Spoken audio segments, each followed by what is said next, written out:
इस्लाम ने किसी की जमीन पर कब्जा नहीं किया है। बावजूद उसके इस वक्त हमारी जमीनों पर हुकूमत डंडा मार के कब्जा करना चाहती है। ये वक्फ की जमीन और जायदादें मुगलों की दी हुई खैरात नहीं है। यह हमारी बनी हुई मस्जिदें और मस्जिदों के मीनारे हुकूमत के सिक्के क्या है। तो इसी भारत में जब किसी धर्म विशेष के लोगों ने उनकी आइडियोलॉजी, उनके संस्कार, उनके कर्तव्य और उनके बड़े बड़े मजहबी रहनुमाओं ने भारत के उन दबे कुचले दलित पिछड़े जंगलों बयाबान में रहने वाले गरीबों की बेटियों के बदन से कपड़े उतरवा दिए और ये कह करके कि कपड़ा पहनने का राइट तुमको नहीं है।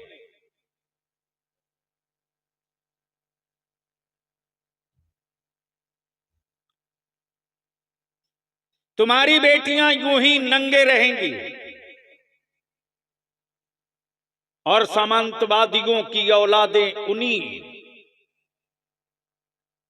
जिस्मों से अगर खेल जाएं तो उस पर कोई कानून या कोई हुक्म या कोई अदालत सजा नहीं सुनाएगी। लेकिन इसी भारत में एक इस्लाम का शहजादा था जिसका नाम हैदर अली खान टीपू सुल्तान था। जब इख्तदार की कमान संभाला तो ऐलाने आम करके बोल पड़ा कि भारत की किसी की भी बेटी हो वो भारत की बेटी है और जितना सबको अपनी बेटियों का हक है उतना ही इनकी बेटियों का भी हक है। इसलिए अब निकल गई है तलवार टीपू सुल्तान की। देखता हूं कौन दलित भाइयों की बेटियों और उनकी बहन और उनकी माओं के बदन से कपड़ा उतार ले।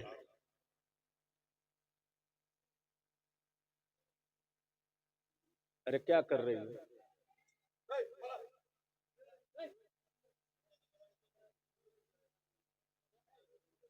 छोड़ दो भाई, बच्चे हैं। आखिर वजह क्या है? अमेरिका से लेकर इस्राइल तक, भारत से लेकर हर उस मुल्क तक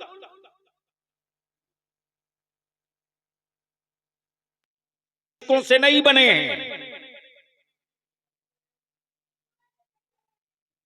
यह हमारे करबला दरगाहें और ईदगाहें, इनमें हुकूमतों की कोई ईंट नहीं लगी है।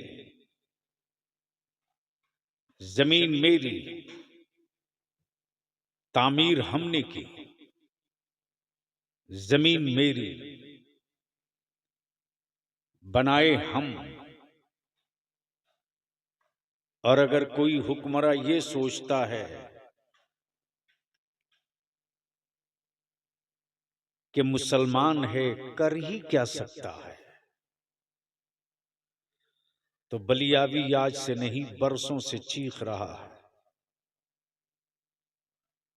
बलियावी को कमजोर बलियावी की जमात के आलिमों ने किया।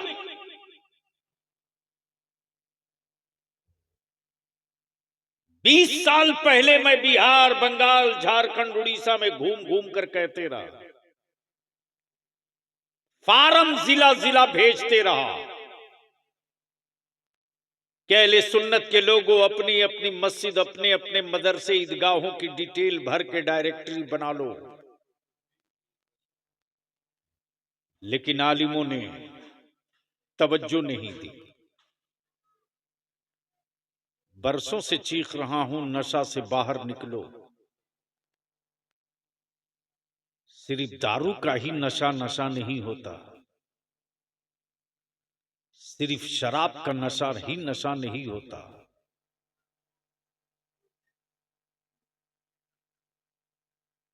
गफलत में अपनी नस्लों को छोड़कर जाना ये नशा से कम भी नहीं होता। वही किया। ए बेटा बैठ जाओ, बैठ जाओ, बैठ जाओ, क्यों खड़ी हो, या घर जाओ। जगह नहीं है शायद बच्चे को बैठने के लिए, कोई बात नहीं। इसलिए आज बलियावी की थोड़ी देर गुफ्तगू बड़ी संजीदगी से सुन लीजिए। मैं जानता हूं कि इस वक्त हमारे बच्चों को तरबूज बना दिया गया है। याद होगा इसी मालदा के कई इजलास में मैंने कहा था यह सेकुलरिज्म और कॉम्युनलिज्म धोखा है, धोखा। सबको हमसे सत्ता चाहिए, हमारे बच्चों का हक कोई नहीं देगा। हमारा वोट सबको चाहिए, लेकिन हमारी हिफाजत के लिए कोई आगे नहीं आए। सारी सियासी पार्टियों के लीडर कह रहे हैं कि वक्फ बिल खिलाफ है, बिल्कुल है, लेकिन अगर हमसे हमदर्दी है तो चाहे किसी भी सियासी पार्टी के लीडर हो, उसका गट्टा और कलाई पकड़कर बोलो कि हम तो जख्म खाए हैं, सड़कों पे निकलेंगे ही। तुम अपनी पार्टी के झंडा और बैनर के साथ गैर मुस्लिमों को लेकर प्रदर्शन करो तो मैं जानूंगा कि मेरे साथ हो, वरना जो हालात हैं वो ये हैं कि हमारे 50 से 55 बच्चे मुर्शिदाबाद एहतजाज में जेल चले गए।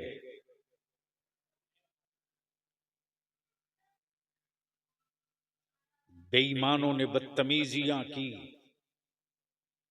इस्लाम किसी भी उस काम की इजाजत नहीं देता जो इंसान को तकलीफ पहुंचाने वाला हो। अपनी लड़ाई को कमजोर मत होने दो। पार्टियों के पाले हुए गुंडे, ये भेजे हुए कुत्ते हैं, कुत्ते।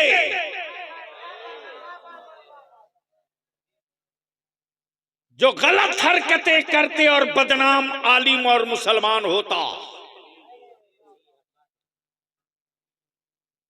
इसलिए कि दुनिया का कुफ्र मेरे पैगंबर की तारीख पढ़ करके तब मातम कर रहा है। इस्लाम बदला नहीं लेता, इस्लाम बदल देता है। इस्लाम बदला नहीं लेता, बदल देता है। और आज कुफ्र उसी से डरा हुआ है। तब पूरी दुनिया में इस्लाम के खिलाफ एक प्रोपेगेंडा सेट कर दिया, नैरेटिव सेट। मुसलमान है जिहादी होगा, मुसलमान है जालिम होगा, मुसलमान है नफरती होगा, मुसलमान है लुटेरा होगा, मुसलमान है डकैत होगा, मुसलमान है कातिल होगा। बलियावी कहता कल के टूअरो, जिस इस्लाम के पैगंबर ने जंग के मैदान में पकड़े हुए कैदियों के हाथों की रस्सियां बंधी हों और बंधी रस्सियों की दर्द के दर्द से कैदी चीख रहे हों, तो रहमत आलम फरमावे, मेरे सहाबा ये लोग क्यों दर्द से कराह रहे, ये कराहने की आवाज कहां से आ रही। आकाई रहमत के जानिसारों ने अर्ज की, या रसूल अल्लाह, जो कैदी दुश्मन पकड़े गए हैं उनकी रस्सियां बंधी हैं हाथों में। उस बंधी हुई रस्सियों की गिरहें कुछ ज्यादा सख्त हैं, जिसकी वजह से ये चीख रहे हैं, कराह रहे हैं। रहमत आलम फरमाते मेरे सहाबा, उनके हाथों की रस्सियां ढीली कर दो, इनके दर्द हमें बर्दाश्त नहीं होते। तेरा नबी दर्द देने के लिए नहीं आया है, तेरा नबी दर्द मिटाने के लिए आया है।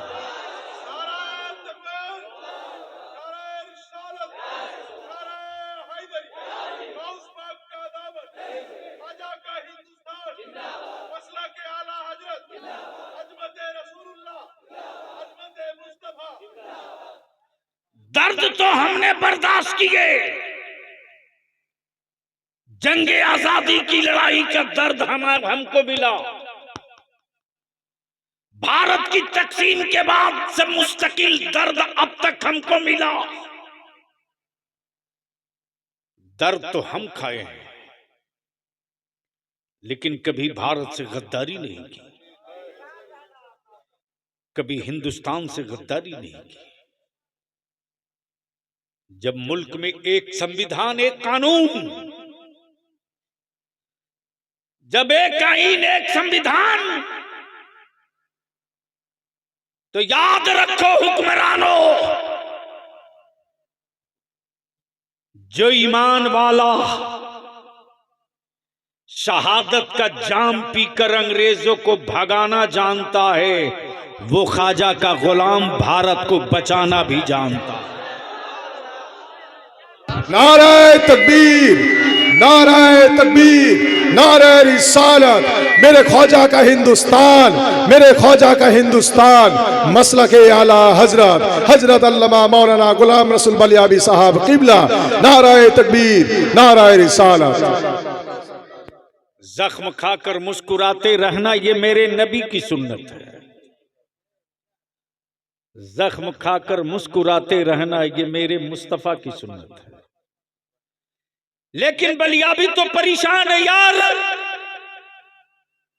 फेसबुक, व्हाट्सएप पे कुछ मुल्ले हमारी औलादों को तख्ते मश्क बनाना जानते, जिनको ये भी पता नहीं कि इस वक्फ बिल कानून में क्या है। वो कहते कि बलियाबी साहब क्या कर रहे हैं, इनका जमीर कब जागेगा। और जब बलियाबी कहता है कि 10 अप्रैल को मैंने मीटिंग बुलाई है, आपका जमीर जाग गया हो तो मीटिंग में तशरीफ लाइए, तो कोई जवाब नहीं आता। जो पहला काम है वो ये है कि हमको गैरों ने नहीं, अपनों ने लूटा है। चाहे हिंदुस्तान के बंगाल का वक्फ बोर्ड हो, या बिहार का हो, या यूपी का, या गुजरात का, या महाराष्ट्र का, या कहीं का, हर वक्फ बोर्ड का चेयरमैन मुसलमान था। हर वक्फ बोर्ड का, हर वक्फ की प्रॉपर्टी का मुतवल्ली मुसलमान था। फिर वक्फ की जमीनें बिकी कैसे? वक्फ की जमीनों को बेचा किसने? और जिसने बेचा उस पर कानूनी कार्रवाई करके जेल भेजा क्यों नहीं? बलियाबी को खूब पता है कि वक्फ बोर्ड में जो लोग बैठे हैं वो गैर मुस्लिम नहीं, मुसलमान हैं। क्लर्क भी मुसलमान, किरानी भी मुसलमान। लेकिन अगर कोई चला जाए वक्फ बोर्ड में मस्जिद के काम से, मदरसे के काम से, दरगाह खानकाह के काम से, इमामबाड़ा करबला के काम से, तो वक्फ बोर्ड में बैठे हुए जो कर्मचारी हैं समझते हैं कि खुराक आ गई है, जितना नोच सकते हो इसको नोच के खा जाओ। इससे भी आप इनकार नहीं कर सकते। लेकिन लड़ाई तो होगी।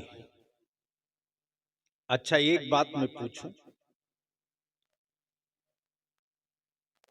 कि लड़ाई समझकर लड़नी चाहिए या बगैर समझे लड़नी चाहिए? जोर से बोलो ना। इतने बड़े मजमे में कोई एक आदमी है जो हमको समझा सके कि इस कानून में हमारे खिलाफ कौन कौन सा पॉइंट है?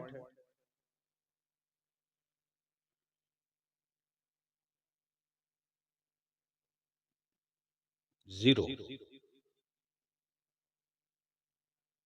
लेकिन व्हाट्सएप और फेसबुक पर याद है ना, बरसों से मैं चिल्ला रहा हूं, मुसलमानों अपनी औलादों को संभालो।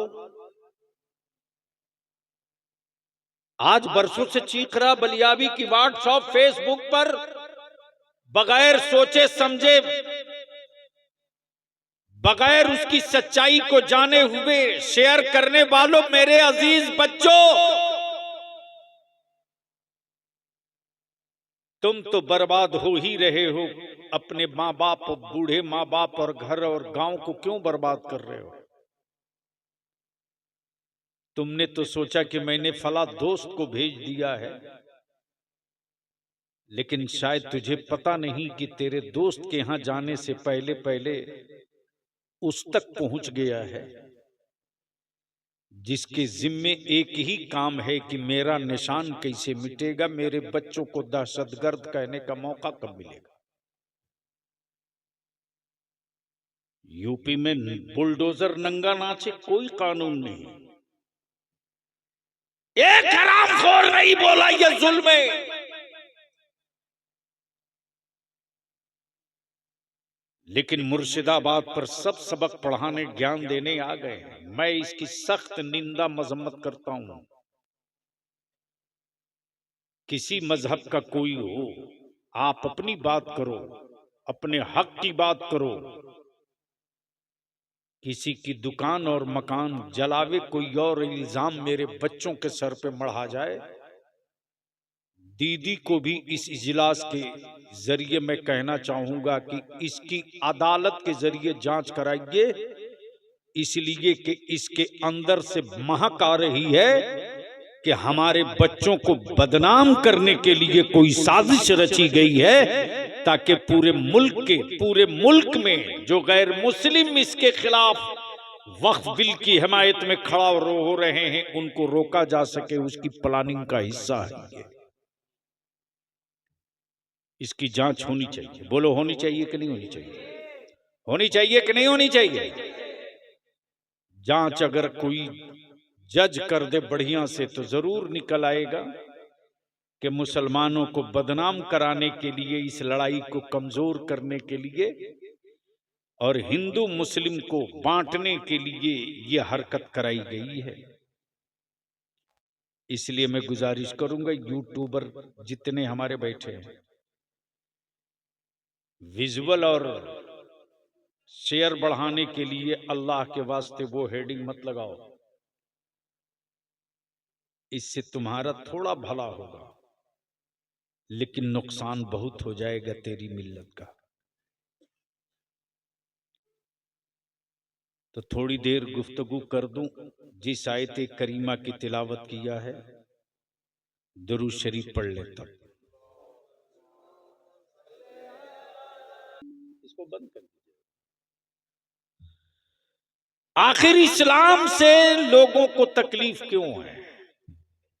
तो एक मैंने बहुत तारीखी बात कह दी, इस्लाम बदला नहीं लेता, इस्लाम बदल देता है। तवज्जो चाहूंगा अहले स्टेज, सदर साहब, मौलाना देखेंगे। इस्लाम बदला नहीं लेता, बदल देता। कैसे बदलता है? कैसे बदलता है? अब वही सुन लो तो बात मुकम्मल हो जाए। तारीख यही रही है कि बेटियां गाड़ी जाती थी और गाड़ने वाला कोई और नहीं, बाप होता था।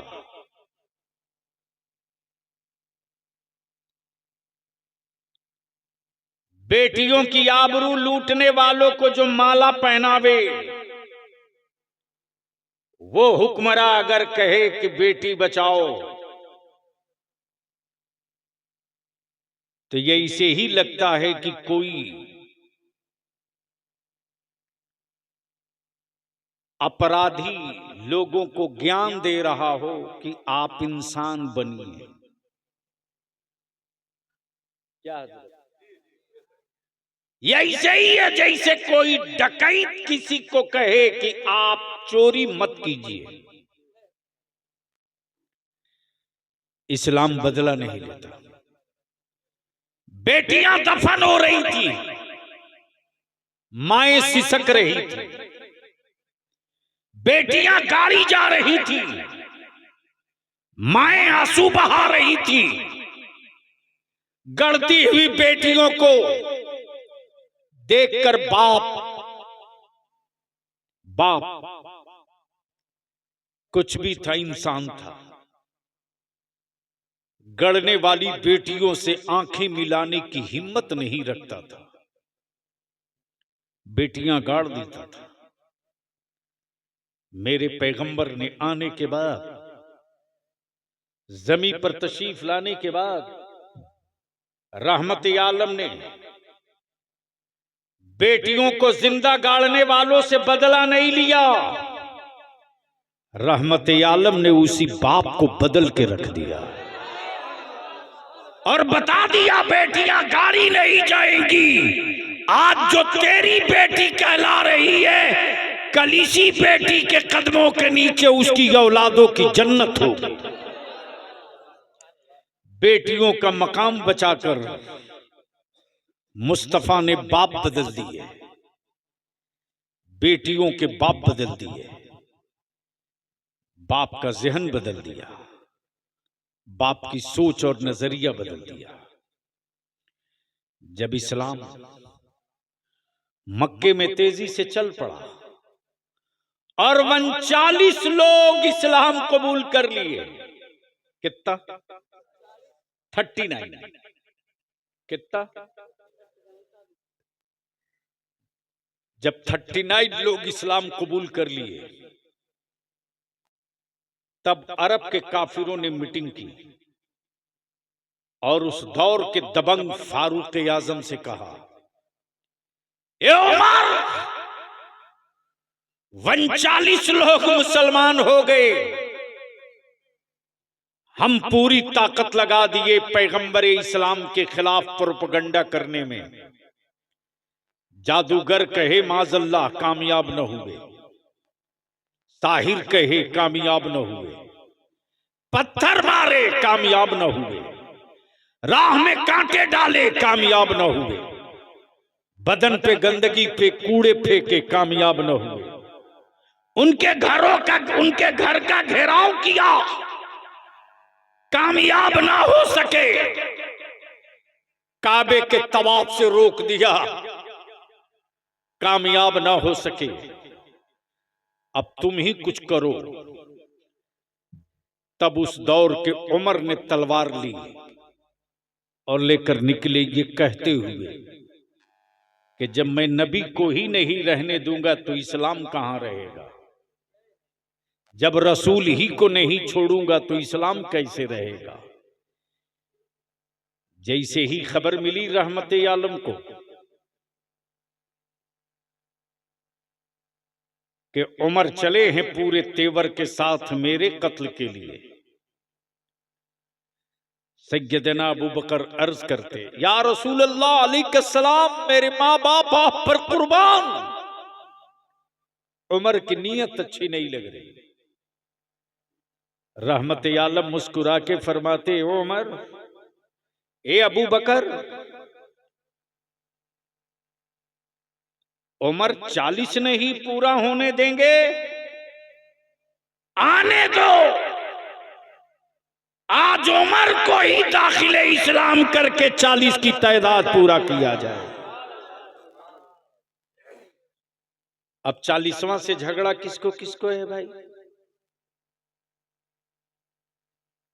यानी 40 से तकलीफ किसको है?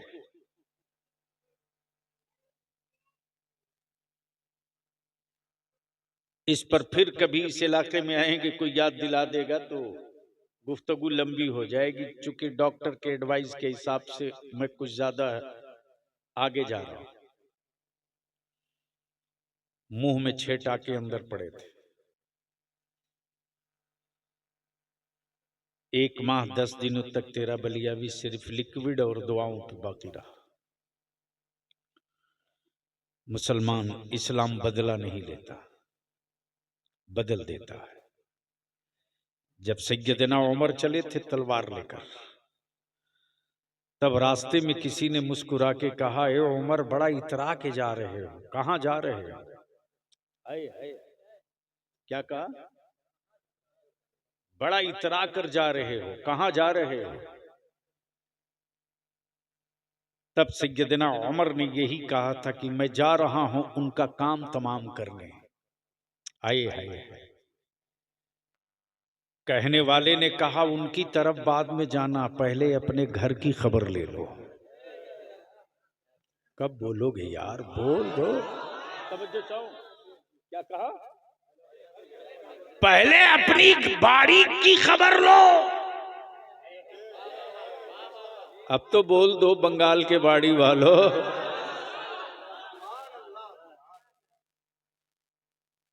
जैसे ही सुने उमर तो झुंझुला उठे, लौटे घर। जाने जब चल पड़े तो अगले ने कहा, अपने घर अपनी बहन की खबर लेना। तो सबसे पहले वो भागे अपनी बहन के घर। अल्लाह अकबर, क्या मंजर रहा होगा मुसलमान, सोच कि भाई के हाथ में तलवार है, कत्ल के इरादे से बहन को आया है। इस्लाम बदला नहीं लेता, बदल देता। जैसे ही सैयदना फारूक आजम तलवार लेकर आए हैं, दरवाजे पर जैसे ही कदम रखा, अंदर से कुरान करीम की तिलावत की आवाज आ रही है। जैसे ही सैयदना उमर ने कदम बढ़ाना चाहा, फारूक आजम की बहन शेरनी की तरह गरज पड़ी, खबरदार उमर, आगे मत बढ़ना, खबरदार, वही ठहर जा, वही रुक जा। फारूक आजम कहते, ए बहन, तुम क्या पढ़ रही थी? एक बार और पढ़ दो। बोल यार, बोल यार, बोल यार, अरे जोर से बोल, जोर से।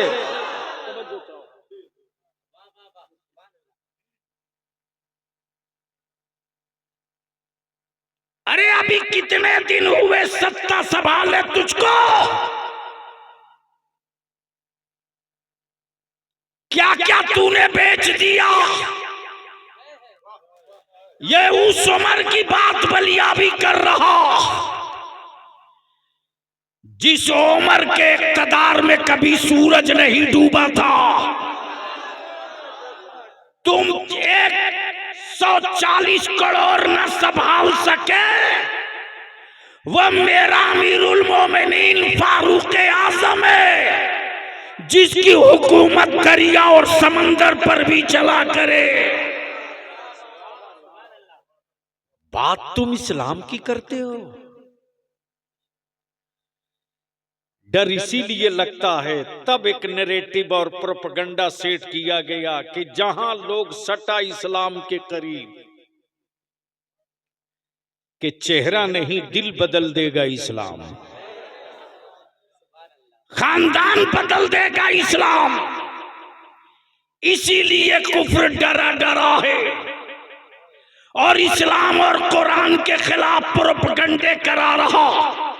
वो चाहे ट्विटर हो कि मीडिया सेल हो कि ये जितने यूट्यूबर हो, सबको सुपारी दे रखा है। लेकिन बलिया भी कहता, अकल के टूअरो, जब कोई वायरलेस और कोई सैटेलाइट न था, तब इस्लाम मक्के से भारत आ सकता है, तो भारत का इस्लाम कुफ्र के आंगन में भी जा सकता है।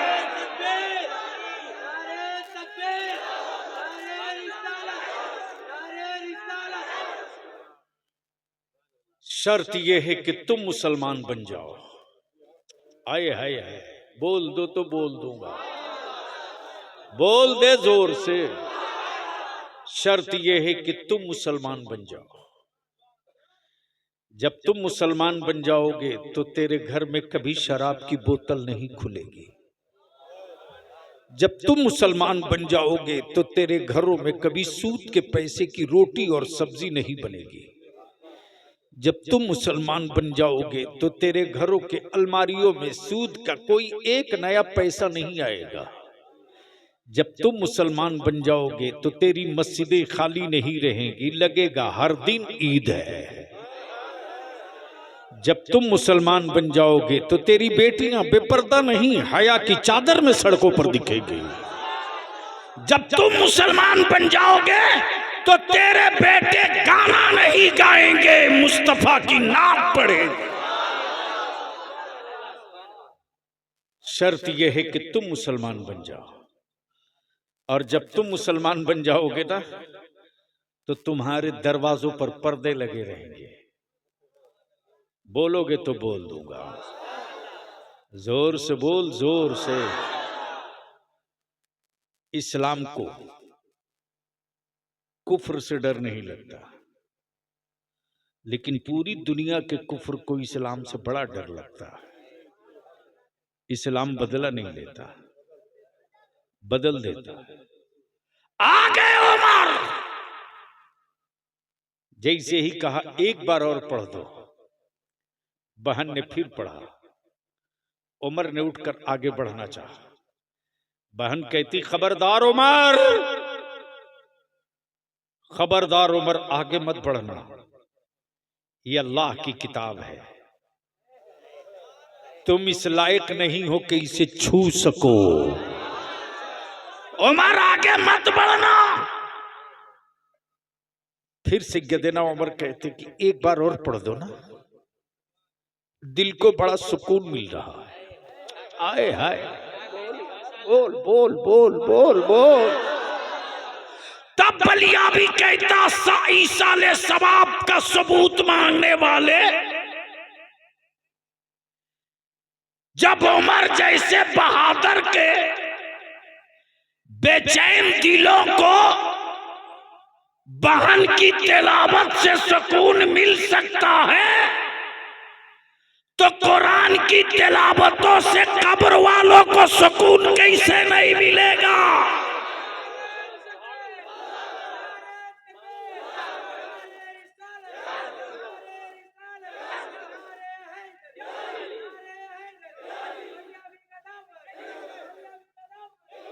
अरे भैया, ये नारा मत लगाओ।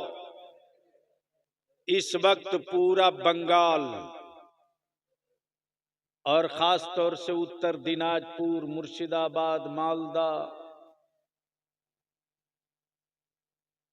रायगंज, बीरभूम, मिदनापुर, पूरे बंगाल में बेपूंजी का अच्छा कारोबार तो यही है। बस चले कुछ लोगों का तो बलियावी की गर्दन दाब के मार देंगे, लेकिन हलक में जब तक सांस बची रहेगी ना,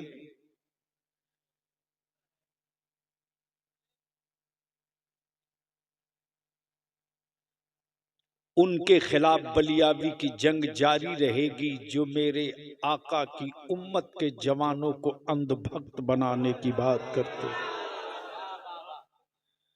हम मुस्तफा के आशिक बनेंगे, किसी का अंधभक्त नहीं बनेंगे। लेकिन यहां तो तमाशा हो गया है कोई मुफ्ती जो आला हजरत के फतवे से हट करके कोई एक फतवा दे दे।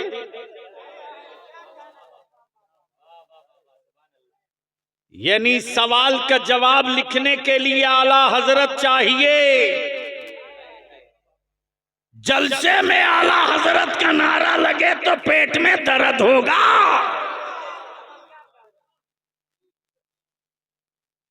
ऐसे लोगों को पहचानो, खूब कायदे से पहचानो, बहुत ढंग से पहचानो, और अंधभक्त मत बनाओ, नबी का आशिक बनाओ। अब जहन को यही रोक लो। जैसे ही सैयदना उमर ने कहा एक बार और पढ़ दो, बड़ा सुकून मिल रहा है, बेचैन दिल को बड़ा सुकून मिल रहा। बहन ने फिर कुरान करीम की उसी आयत करीमा को दोहराया। अब उमर उठे हैं, तलवार लिए चले हैं मुस्तफा की बारगाह में। देख रहे हैं सैयदना अबू बकर सिद्दीक आकाए रहमत की तरफ मुखातब होकर अर्ज करते, या रसूल अल्लाह अलैहि सलाम। उमर के हाथों में तलवार है, उमर इधर ही आ रहा है, नीयत अच्छी नहीं लगती। आकाए रहमत ने क्या कहा, ए अबू बकर घबरा मत, घबरा मत, घबरा मत, आज उमर को ही बदल दिया जाएगा। तवज्जो चाहो, तवज्जो। ये नहीं कहा कि उसकी तलवार से उसे मार दिया जाएगा, इसलिए कि मेरा नबी मारने की बात नहीं करता, मरने वालों को जिंदा रखने की बात मेरा मुस्तफा किया करता। इसलिए इस्लाम बदला नहीं लेता, बदल देता है। अब आजा जरा सा जहन को थोड़ा करीब कर ले। करबला मुअल्ला में बंद पानी हुआ, खेमे जले, घर लूटा, औलादों की लाशें तड़पी, क्या क्या न हुआ, लेकिन खानदाने मुस्तफा के लोगों ने बदला नहीं लिया। एक नन्हे अली असगर की, एक नन्हे अली असगर की प्यास ने पूरे नक्शे को बदल के रख दिया और बता दिया कि देख, पानी की औकात क्या है, हुकूमत की औकात क्या है, और मुस्तफा की आल की और नबी के लाल की हिम्मत क्या है। लेकिन एक बात यहां दिल खोल करके बहुत कायदे से दिमाग में बात बैठा लो। कोई हो, किसी खानकाह का हो, किसी दारुल उलूम का हो, कितना हो बड़ा मुफ्ती मौलाना बनने का दावा करे, अगर किसी सहाबी रसूल बिलखसूस अमीरुल मोमिनीन सैयदना अमीर मुआविया की शान में गुस्ताखी करे तो समझ लेना ये यजीद के लश्कर का हो सकता है, हुसैन का आशिक नहीं हो सकता। और सुन मेरे आका की हदीस सुन, मेरे आका की हदीस सुन, मफहूम अर्ज कर दूं, वक्त नहीं। मेरे आका करीम फरमाते हैं, मेरे किसी भी सहाबी की कोई तौहीन करे, क्या कहा, मेरे किसी सहाबी की अगर कोई तौहीन करे तो समझ लेना कि वो जहन्नम के कुत्तों में से एक कुत्ता है। किसी भी सहाबी की है। मेरा गौसे आजम है, लेकिन सहाबी का मर्तबा नहीं है। मेरा गरीब नवाज, मेरा ख्वाजा गरीब नवाज है, लेकिन किसी सहाबी के रुतबे का नहीं है। अल्लाह अकबर, अल्लाह अकबर, अल्लाह अकबर। मालूम है हजरत सैयदना खालिद बिन, हजरत सैयदना खालिद की मैदान जंग में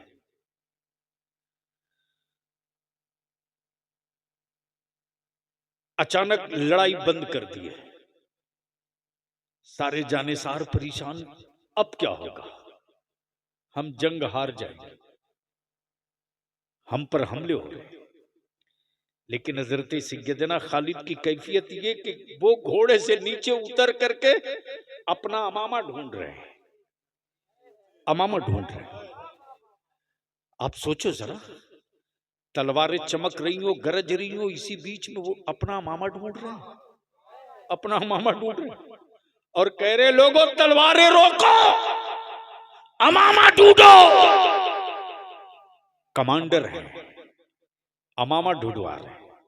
लोग परेशान हैं, क्या हो गया खालिद को, अचानक जंग रोक दी और कह रहे हैं अमामा ढूंढो। जैसे ही अमामा शरीफ मिल गया, सैयदना खालिद अपने सर पर रख के कहते, जंग जीतने की जमानत मेरे सर से उतर गई थी, जंग को फतह करने की जमानत मेरे सर पे आ गई है, जंग जीत जाओ। जानिसारों ने अर्ज की, ए सैयदना खालिद ये तो बताओ कि इस कपड़े में क्या तासीर है कि जंग जीतने की अमानत है। सैयदना खालिद फरमाते, मेरे जानिसारों, मेरे जाबाजों, इस कपड़े की कीमत नहीं है, लेकिन इस कपड़े में मेरे आका का मुँह मुकद्दस रखा हुआ है और खालिद का अकीदा और ईमान और इश्क ये है कि जिस मैदान में मुस्तफा का मुँह मुकद्दस होगा वो जंग हम ही जीतेंगे। मेरे अजीज, क्या हुआ बाबू, कुछ याद आ गया उसको? नहीं नहीं, किसके लिए? नहीं नहीं, बैठ जाओ, मोहब्बत है तुम लोगों की। याद रखना, हम अपने उलमा से बार बार कहते हैं, हमारे बच्चों की इस मोहब्बत को आप रायगा मत जाने दीजिए। दुनिया के किसी भी मजहब में इस तरह मोहब्बत करने वाला अपने मजहबी पेशवा से कोई नहीं मिलता है, कोई नहीं मिलता।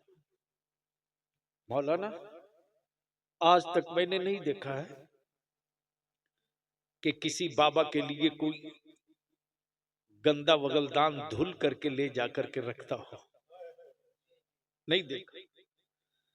ये भी नहीं देखा कि आलिम, ये भी नहीं देखा। देखा ना, थोड़ा सा पसीना आने लगा, ऐसा सुबह पंखा लाओ। हम अपने उलमा से यही अपील करते हैं हाथ जोड़ करके कि हमारे बच्चों की इस मोहब्बत को आप बचा लो। अगर हमारे बच्चे घायल हो गए और आलिमों से भरोसा टूट गया ना, तो इस्लाम बहुत कमजोर हो जाएगा, सुन्नियत बहुत कमजोर हो जाएगी। और इस भरोसे को अगर आपने और जीत कर मजबूत कर लिया ना, तो आज भी मेरी कौम के उन बच्चों में जो मजदूर है, जो लेबर है, जो खटता है, जो ईंट जोड़ता है, जो दीवार पर प्लास्टरा करता है, जो सेंटरिंग ठोकता है, जो दिन में मजदूरी करता है, जो ऑफिसों में कलम चलाता है, जो तिजारत करता है, आज भी मेरे जवानों के दिलों में इतनी मोहब्बत आलिमों के लिए है ना, इतनी मोहब्बत है कि ये मोहब्बत दुनिया के किसी और मजहब के लोगों के जवानों के बीच नहीं है। इसको बचा लीजिए, इसको बचा लीजिए। अगर इसको बचा लिए ना, तो मेरा दावा नहीं, यकीन है कि हमारे बच्चे खुद भूखे रह लेंगे, लेकिन अपने मजहबी पेशवा को कभी भूखा नहीं रहने देंगे, कभी नहीं रहने। आलिम जरूरत पूरी कर सकता है, हमारे बच्चे आलिम की जरूरत पूरी कर सकते। हमारे बच्चे किसी आलिम या किसी शायर की लालच पूरी नहीं कर सकते। और मैं कहूंगा अहले सुन्नत के जवानों से, आलिमों को जलसों में बुलाओ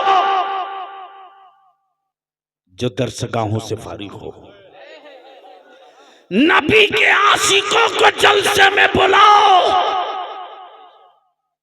भाड़े की फौज से जंग नहीं जीती जा सकती, तो भाड़े के मौलवी और भाड़े के शायर से तुम मसलक कैसे बचा सकते हो? बचाओ इसको। मैं जानता हूं मेरी बातों से बहुतों को तकलीफ होगी, लेकिन इसका बलियाबी की सेहत पर कोई असर नहीं पड़ता। पैसे सबको चाहिए, जरूरत भर की रखो तो सुकून से जियोगे, पैसे के लिए लालची बनोगे तो तिजोरियों में सिक्के और गड्डियां तो मिल जाएंगी, लेकिन जब ठोकर खाकर गिरोगे तो दुआएं तुझको नहीं मिलेंगी। इस्लाम बदला नहीं लेता। बोल यार, बोल बोल बोल बोल। चारों तरफ से, चारों तरफ से।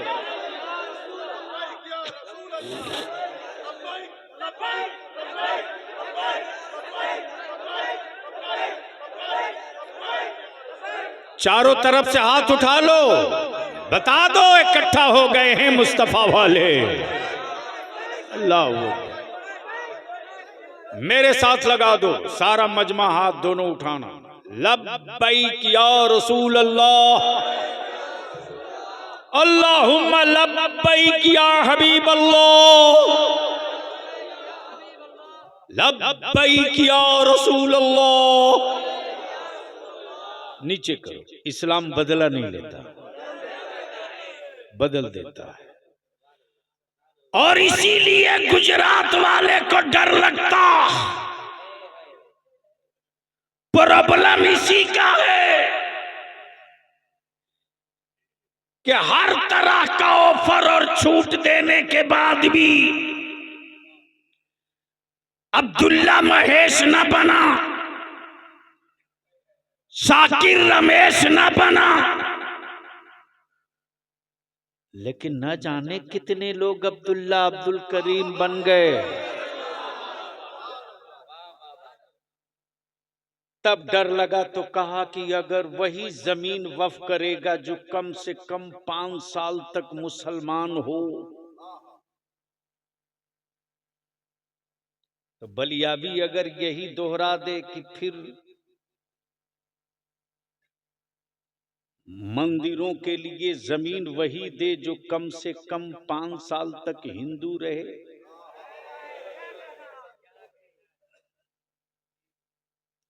अरे भारत के संविधान ने सबको छूट दी है, जिसको जो धर्म अच्छा लगे कबूल करो। तो उनको डर इसी बात का है कि इस्लाम की पाकीज़गी, इस्लाम की दी हुई हया, इस्लाम का तसव्वुरे ज़कात, इस्लाम में ईसाले सवाब के लिए दान पुण्य, इस्लाम में मसावात और बराबरी का हक, इसलिए कि उनके यहाँ उनके धर्म की किताबें सब नहीं पढ़ सकता।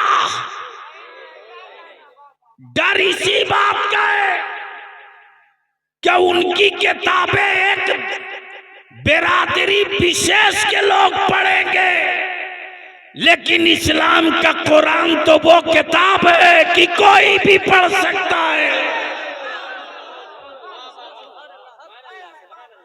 डर लगता है कि यही कहीं सबको बदल न दे। तब बलियाबी कहता है तुम अपना पिजड़ा मजबूत रखो, इस्लाम की खुशबू जो फैलेगी तो पिजड़े की तीरियां नहीं टूटेगी, परिंदा बदल जाएगा।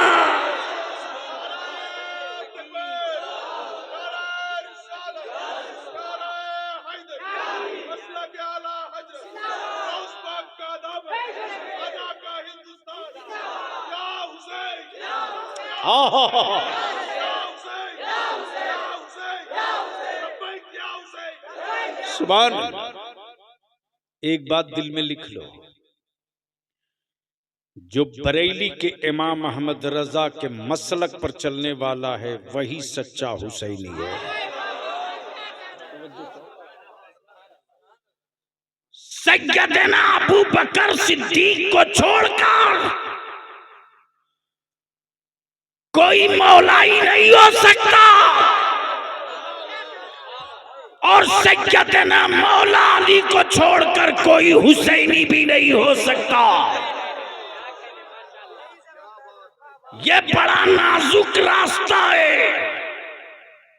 अहले बैत के लिए बाल बराबर भी बदगुमानी हुई तो भी गए, और सहाबा के लिए खुलफाए राशिदीन सैयदना अबू बकर सिद्दीक सैयदना फारूक आजम के लिए थोड़ी सी बदगुमानी हुई तो भी गए। आई है। अब जरा दिल लगा तो मैं तुझको आंखों से दिखा दूं और एक बहुत बड़े फितने को आज दफन कर दूं। देखना चाहोगे? कितना टाइम हो गया? ओहो, बहुत देर बोल दी। क्या चाहते हो आगे फिर तकरीर ना हो? जो मेरी सेहत है,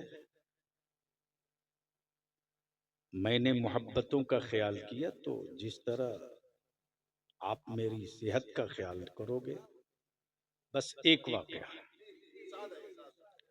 अच्छा, एक बात बताओ कि मेरे आका करीम सल्लल्लाहु अलैहि वसल्लम के गुंबदे खजरा में दाएं और बाएं कौन लेटा है?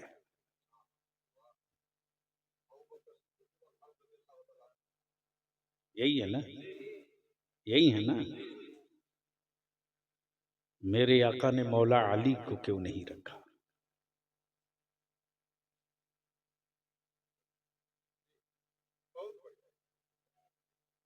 मेरे आका ने सैयदना उस्मान गनी को क्यों नहीं रखा?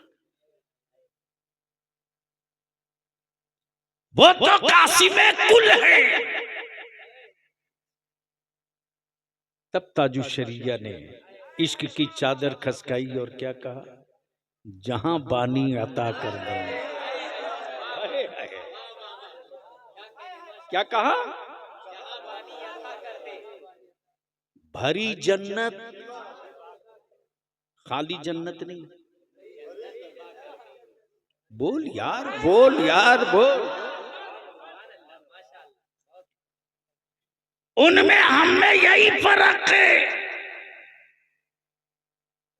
वो सिर्फ जन्नत मांगते हैं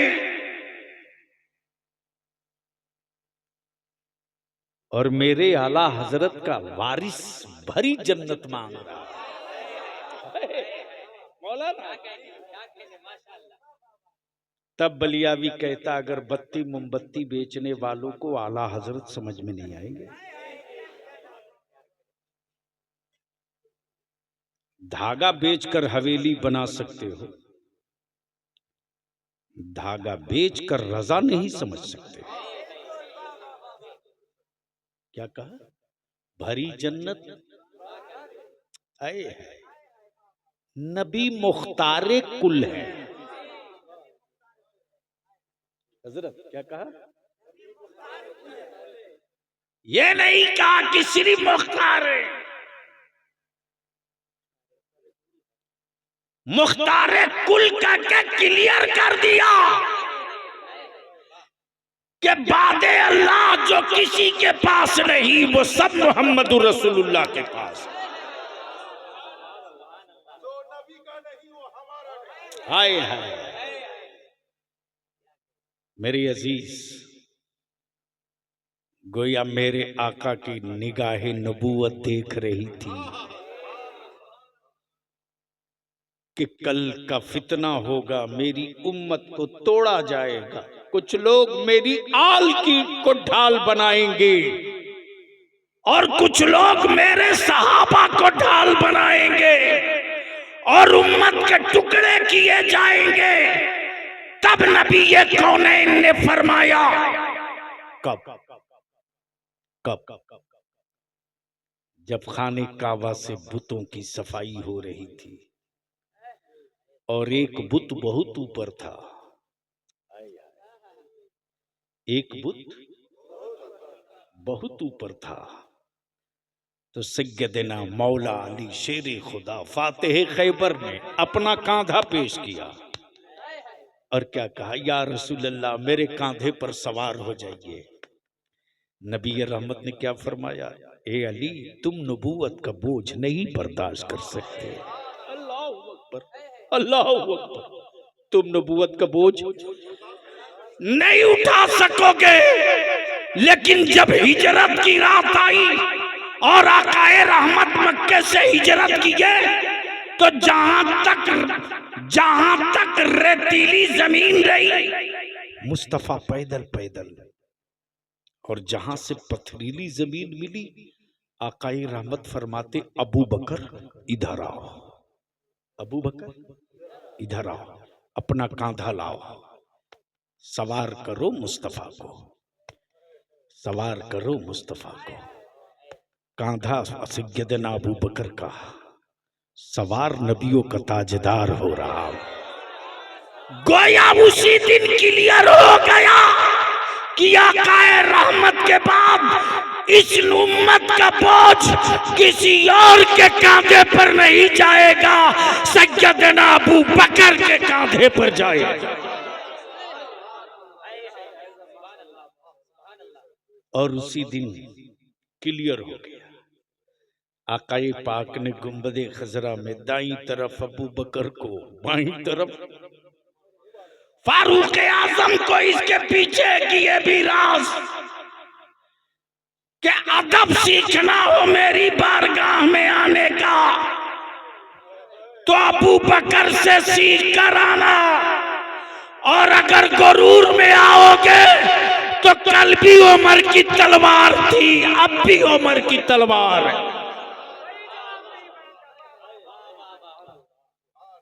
और दोनों को आजू बाजू में रखकर, पहलू में रखकर बता दिया, ये कल भी मेरे थे। और सिर्फ यही नहीं, बल्कि गवाह बना दिया। आए है, मालूम है तुझको?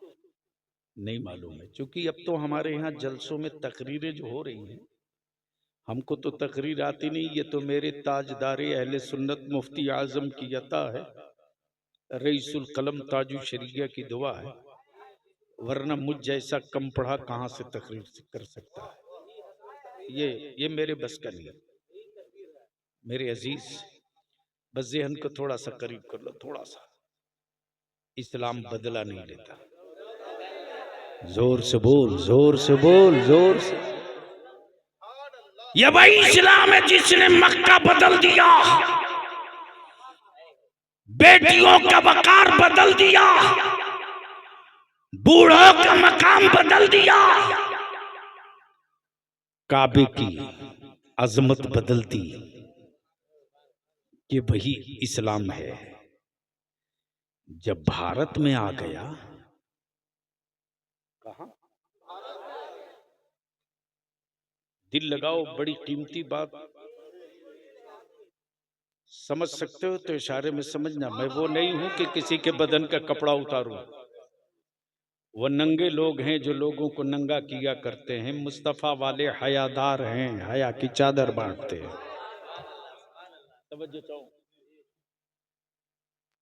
लोग तलवारों पर धार लगा के बैठे थे, ये कह रहे थे कि हम ही रहेंगे, दूसरा थोड़ी आने वाला है। 7 समंदर पार ही मुस्तफा का दीन रहेगा, इधर थोड़ी आएगा। लेकिन अचानक लोगों की आंखें फटी की फटी रह गई जब भारत के ईमान वालों का मुश्किल कुशा मेरा गरीब नवाज आ गया। अरे बोल यार, बोल बोल। होने लगी मीटिंग, महापंचायत। इस्लाम आया, दिखा नहीं, आ कैसे गया?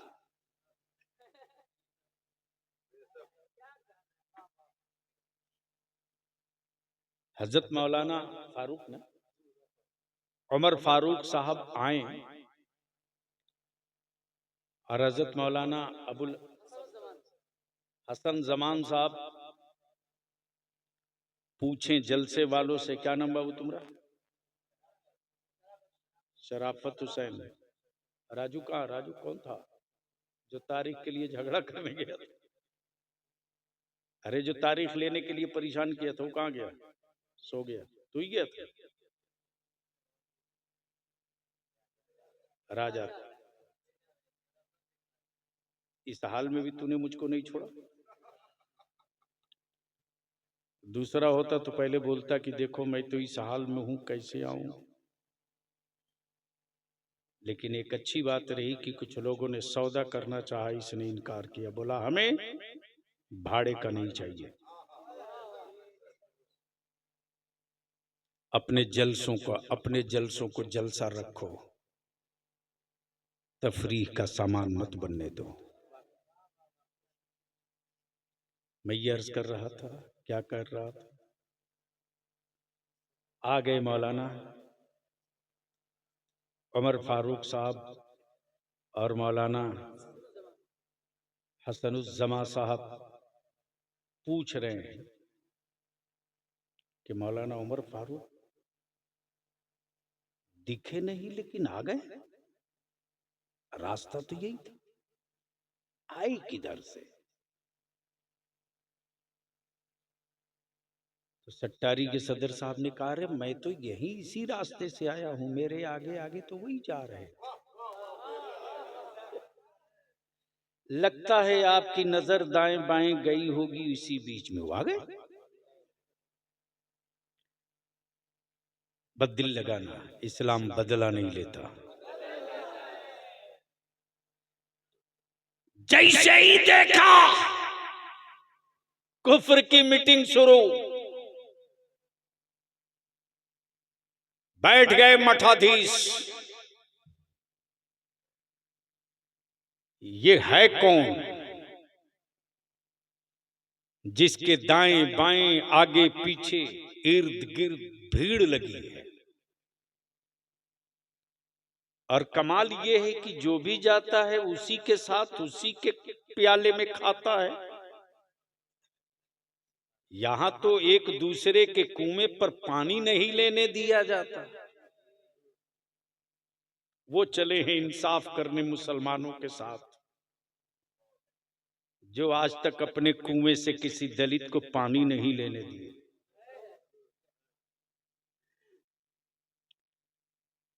अब जो जत्था और जो समूह चला, और देखते देखते जब मुसलमान नहीं इस्लाम बढ़ने लगा, तब महापंचायत बैठी कि यार ये तो बड़ा गड़बड़ हो रहा है, इनको भगाओ, रोको। तो कैसे रोकोगे? का जादूगर बुलाओ। यानी इतना डर कि ये खुद भी नहीं मारने की हिम्मत करे जादूगर बुलाओ। सोचो,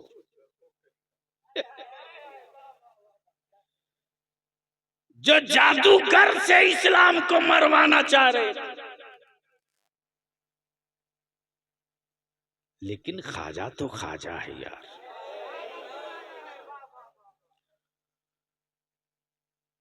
क्या बात रही ईमान वालों के मुश्किल कुशा, बलिहारी जाऊं मेरे गरीब नवाज। क्या दवा इलाज किया है, क्या बढ़िया जल पानी का व्यवस्था किया है। भेजा खड़ा उनको, पीटते पाटते कूटते पीटते लाई नीचे। अच्छा, हैरत है कि खड़ाउन को क्या पता कि जय जोगी जयपाल यही है, वो तो लकड़ी है।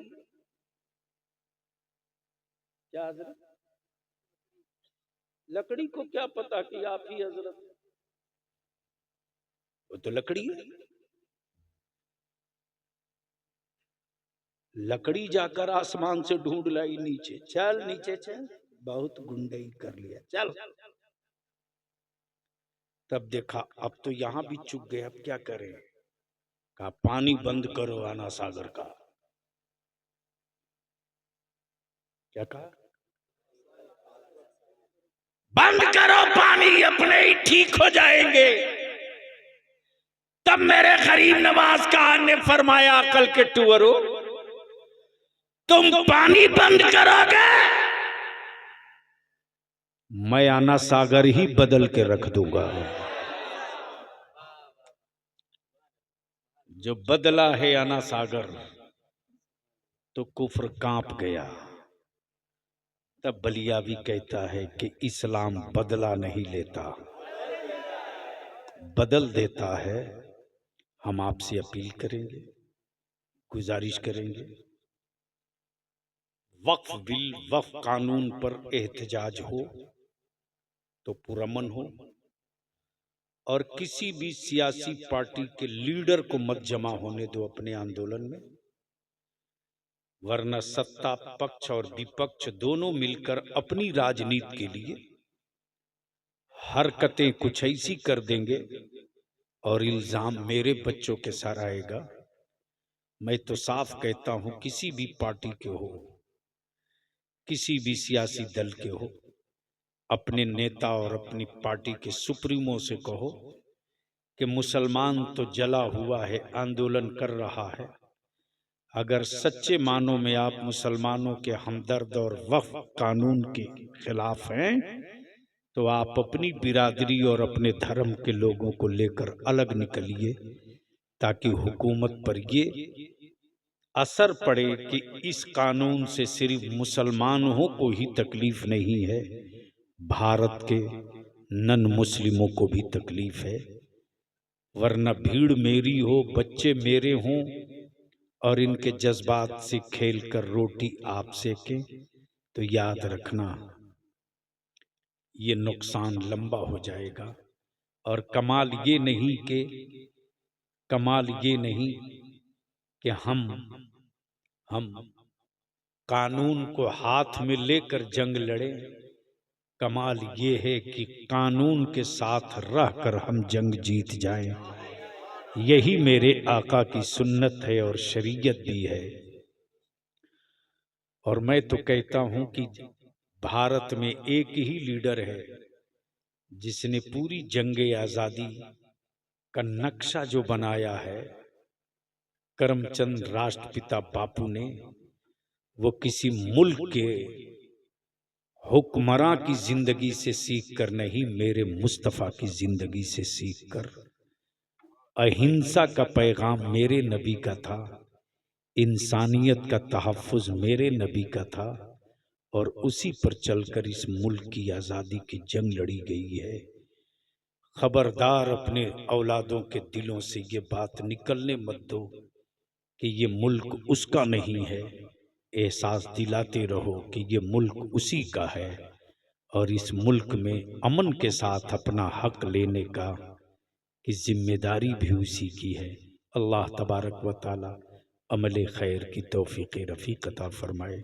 यार जिंदा खड़े हो जाए। सलात व सलाम।